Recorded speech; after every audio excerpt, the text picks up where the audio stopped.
And that, in fact, slows down the growth of these tumors or causes them to shrink.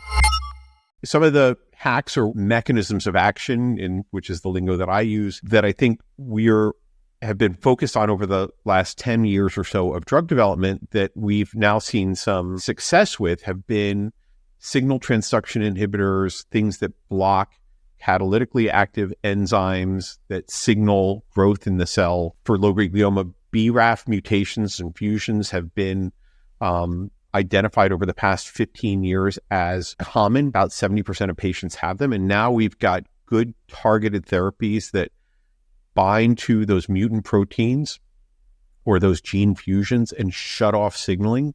And that, in fact, slows down the growth of these tumors or causes them to shrink. Other areas that people are interested in are molecules that inhibit the DNA damage response, right? So when you have DNA damage, cells have a machinery to try to fix that damage.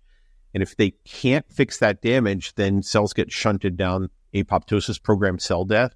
So by blocking in a targeted way a cell's ability to repair DNA damage, these cells, which have very disordered and disruptive genomes, can't attempt to fix themselves, and so they just give up and die. The other thing that I think is really most intriguing is the use of cell therapy, in particular CAR T cell therapies, to sublimate or sort of go beyond the underlying genomics that drive brain tumors and basically say, if I can find cell surface markers that make brain tumors different than normal tumors in the brain, can I reprogram and target T cells against those brain tumor cells?